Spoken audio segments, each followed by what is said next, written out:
Bonjour à tous. Je voulais parler d'une chose qui me chiffonne, qui m'irrite. C'est lorsque les gens ont un avis sur quelque chose qui se calcule puis se constate. On peut avoir un avis sur de la musique, sur un plat, sur un film, et là on peut en discuter, on peut avoir un avis. En revanche, sur est-ce qu'il pleut dehors, ou quelle est la distance entre deux points, ou quel est le prix de quelque chose, ça se calcule et ça se constate. Il n'y a pas d'avis à avoir sur est-ce qu'il pleut dehors ou pas. C'est pareil pour l'investissement. Je vois partout des gens qui ont un avis. Moi, je n'ai pas d'avis. Moi, je calcule. Je constate. Aujourd'hui, on va parler d'un cas de figure très spécifique qui est lequel gagne. Le match entre toi, propriétaire, et toi, locataire, qui gagne à la fin? Est-ce que vous achetez quelque chose et vous prenez un emprunt, ou est-ce que vous louez et vous placez? Question. On va prendre une échelle de temps de, mettons, 15 ans. Alors le projet, c'est quoi? Tu as deux choix. Tu veux t'acheter quelque chose à 700 000 et tu vas voir la banque et tu fais un emprunt avec un taux d'intérêt, ou bien tu vas louer un appartement et tu vas placer cet argent. Moi, j'ai la réponse parce que j'ai déjà vu le match. Donc, je peux te dire qui gagne à la fin. Le résultat, ça va être que dans le tableau qu'on voit, tu vois, j'ai préparé un tableau, je vais le partager. Tu saisis 6 informations, pas plus, c'est tout. Tout le reste se calcule tout seul. Tu saisis simplement quel est ton capital immobilier, quel est ton capital financier. Tu saisis ces deux informations, ça se calcule tout seul. Tu saisis combien tu veux mettre si jamais tu prends un crédit, et donc tu saisis ton crédit, combien tu veux mettre, et pour quelle durée, d'accord? Donc là, j'ai pris un exemple, tu as 500 000 euros de capital immobilier, parce que tu possèdes un logement, et tu as mis de côté, ou tu as hérité, tu as 50 000 euros d'épargne. Total, 550 000 euros de capital. Tu vas prendre un crédit, tu vas décider que sur ces 550, tu vas garder 150 de ton côté, tu vas donc apporter 400 000 euros sur une durée de 15 ans, et ton emprunt, c'est pour faire quoi? C'est quoi ton projet IMO? Tu l'as ici, le choix de la ville, alors tu choisis quelle ville. Tous les prix au mètre carré sont déjà calculés. Donc tu dis, Paris, je vais prendre un logement de 75 mètres carrés, donc ça va coûter à peu près tant. Et donc, il va te rester, si tu es acheteur, il va te rester 150 000 euros à investir. Et si tu es locataire, il te reste ton capital intact, 550. Et en dessous, tu as, pour cet investissement, combien de dépenses tu vas avoir sur cette même période. 15 ans, donc. Tu vas dépenser sur 15 ans 1 million d'euros, si tu es propriétaire, entre tous les frais liés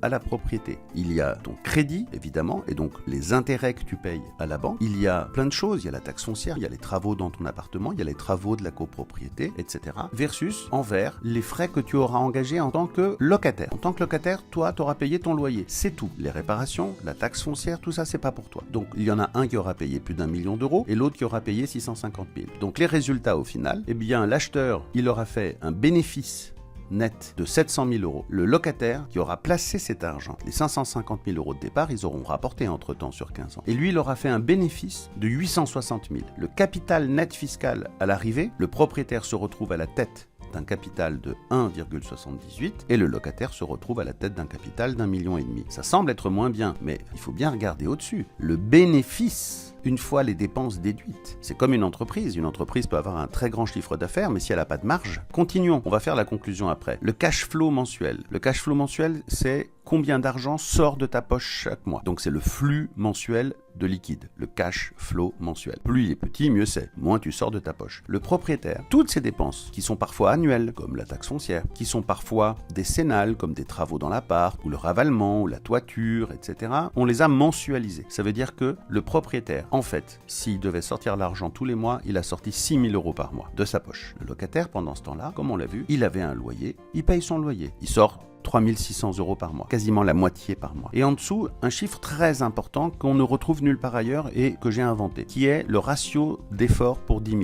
C'est-à-dire, pour obtenir 10 000 euros de capital, quel est l'effort que j'ai eu à fournir? Alors pose-toi une question, il y a deux jobs qu'on te propose. L'un dans lequel tu es payé 4 000 euros par mois, l'autre tu es payé 3 500. Sauf que le premier c'est 35 heures par semaine et l'autre c'est 20 heures par semaine.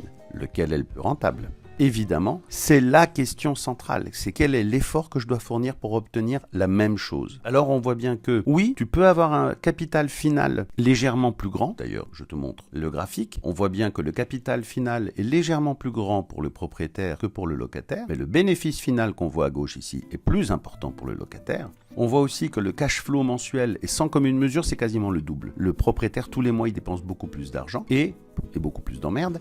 Et le ratio est fort. Et bien effectivement, le propriétaire, il se fait 2 fois plus suer pour obtenir 10 000 euros que le locataire. Alors quels sont les critères qui vont jouer et qui vont faire que le résultat sera différent? Déjà, il y a l'emplacement. Je prends par exemple une autre ville, je prends Marseille. Là, le locataire passe en vert dans toutes les cellules. En fait, tout joue sur quel est ton capital de départ, quel est le prix de ce que tu envisages, quelle est la localisation de ce que tu envisages. Et effectivement, dans la plupart des cas, si tu as dépassé tes 500 000 de départ, tu seras gagnant comme locataire. Alors pourquoi? C'est tout simplement parce que la courbe moyenne de l'immobilier représente à peu près la moitié de celle de la bourse, même en tenant compte des crises et des cracks boursiers. Alors, c'est comme la tour de Pise. Au début, à la base de la tour, la différence n'est pas énorme. On se dit 3,5-7%. En haut de la tour de Pise, la différence, elle est énorme. Énorme. C'est effectivement plus du double. Et enfin, il y a le facteur très important de la casse-couillerie. Quand on est propriétaire et qu'on a des problèmes avec des voisins, ça peut être l'enfer. On n'a pas fini de payer son crédit, c'est très compliqué de revendre parce qu'on perdrait beaucoup d'argent, donc on serre les dents et on supporte ses voisins insupportables. Quand on est locataire, si ça pose un problème, on se casse, on a bougé. En 2 mois, c'est réglé. En dessous de 500 000 euros, de toute façon, on utilise l'effet de levier, on emprunte à la banque et c'est comme ça qu'on se constitue un capital. D'ailleurs, on va le regarder ici. Là, j'ai pris le cas de figure minimal pour vous montrer ce que ça donne. Regarde bien, tu as 150 000 de capital immobilier de départ, parce que tu possédais déjà un bien, tu avais 50 000 de côté, ça te fait 200 000. Allez, tu vas tout mettre pour avoir ton apport. Tu mets tes 200 000, ce qui représente, voilà, 36% du bien que tu veux acheter. Forcément, comme tu arrives avec moins, tu vas acheter un plus petit bien, donc 50 mètres carrés à Paris, ce qui va coûter donc au total 550. Et tu n'as plus aucun capital disponible pour investir, et donc tu vas dépenser sur la période 768 000. En tant que locataire, pour la même chose, tu aurais dépensé 460 000, mais quand même, au final, tu auras un bénéfice supérieur comme propriétaire, tu auras un capital supérieur, tu auras toujours sorti un cash flow mensuel monstrueux de 4003 au lieu de 2006, mais finalement, ton ratio d'effort pour avoir produit un capital sera plus faible que pour le locataire. Donc, on le voit, dès qu'on change ce paramètre-là, ça se modifie. Et effectivement, j'ai constaté que pour être tranquille, à partir de, 450, 500, c'est toujours le locataire qui gagne. Et en plus, l'effet casse-couillerie est bien moins sensible. À très bientôt, ciao.